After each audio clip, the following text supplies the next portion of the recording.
सांझी उत्सव के पीछे कथा सुनो क्या है। जब पितृपक्ष आते हैं नवरात्रि से पहले, इन पितृपक्षों में हमारे वृंदावन में सांझी होती है। सांझी में क्या होता है, जल के पात्र में ठाकुर जी की लीलाएं बनाई जाती हैं। और लीला आप लोगों ने जो वृंदावन बहुत जाते हैं उन्होंने दर्शन किए होंगे। ठाकुर जी की मधुर मधुर लीलाएं, रास की लीला हो, होली की लीला हो, जो भी प्रिया जी के साथ ठाकुर जी की लीला होती है, मान लीला हो, सारी लीलाएं सांझी में जल के ऊपर रंगों के साथ में, अन्य अन्य साधनों के साथ में वो सांझी बनाई जाती है। एक प्रकार से रंगोली जैसी बनाई जाती है, लेकिन वो अद्भुत होती है। और उसका दर्शन प्रत्यक्ष नहीं होता, ऊपर शीशा लगा होता है, उसमें दर्शन होता है। उसके पीछे भावना क्या है सुनो। पितृपक्ष में कोई क्रम होते नहीं। यहां तक कि प्राचीन उस समय के भारत में जब प्रियालाल जी विराजमान थे तो गौ, दही, दूध, मक्खन आदि विक्रय करने भी नहीं जाते थे लोग। कहते थे श्राद्ध पक्ष में हमें धन भी नहीं कमाना, जो पूर्व का है उसी से ही बस यापन करना है। तो कोई बहाना ही नहीं मिल पाता प्रिया जी को और लाल जी को मिलने का,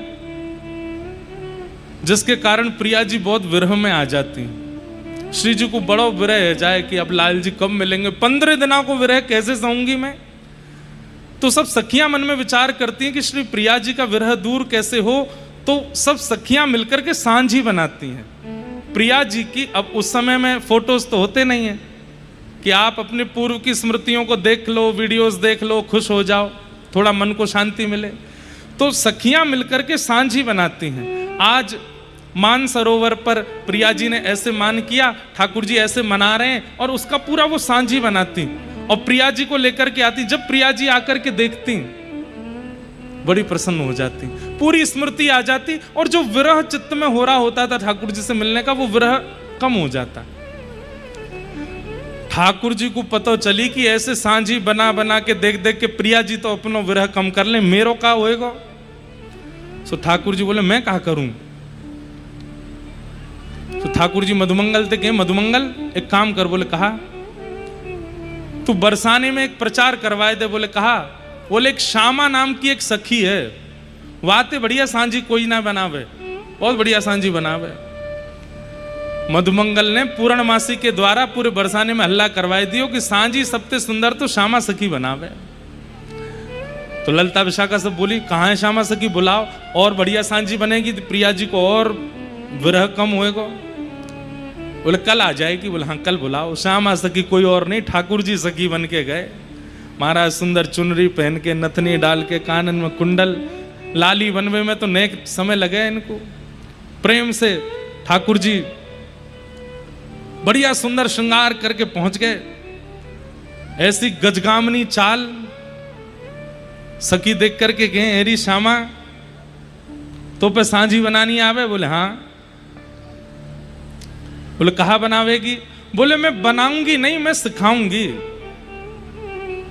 मैं बनावे लग गई तो मेरी दक्षिणा तो बहुत है, तुम दे ना पाओगी, मैं सिखाए दे रही हूं। ललिता विशाखा बोली अच्छा तो हमें सिखाए दे। बोले दासी ने ना सिखाऊं मैं, स्वामिनी को बुलाओ, उन्हीं को सिखाऊंगी। अरे श्यामा सखी आइए, मेरा नाम है सब जगह। अच्छा स्वामिनी जी को सिखाएगी। बोले हाँ। किशोरी जी आई। अब किशोरी जी बगल में बैठी हैं, ठाकुर जी मुखमंडल की ओर देख रहे हैं। किशोरी जी कह रही है मुँह कहा ताड़ रही है, बता कैसे बनाना है। सो ठाकुर जी किशोरी जी के हाथ में रंग रोगन उठवा में, और उठवाए करके सांझी बनवाए रहे हैं। यहाँ ऐसा रंग डालो, यहाँ ऐसे करो, ऐसे करो। लीला बनाते बनाते बनाते बनाते जैसे लीला पूरी भई, तो लीला कहाँ प्रकट भई, सांझी में ही ऐसी लीला बनी है कि श्री प्रिया जी अपने हाथ से सांझी बना रही हैं और श्याम सुंदर पकड़ के बनवा रहे हैं। यही सांझी में चित्र बनवाए दियो। प्रिया जी बोली ये कैसी लीला है। ऊपर देखो दर्पण लगाए करके देखी तो नीचे वहां में वही लीला। बोले अरे ये तो बिल्कुल ऐसा लग रहा हो कि श्यामा सखी की जगह श्याम सुंदर बैठ के मुझसे सांझी बनवा रहे हैं। ठाकुर जी बोले तो और कौन है हम। प्रिया जी ने देखी श्याम सुंदर, बोले और नहीं तो तुरंत चुनरी उतारी है महाराज, श्री प्रिया जी ने ठाकुर जी को आलिंगन कियो है और फिर गुपचुप रूप ते ही वहीं पर रास है गए हो है। ऐसे करके श्री प्रिया जी के साथ में सांझी उत्सव भई है।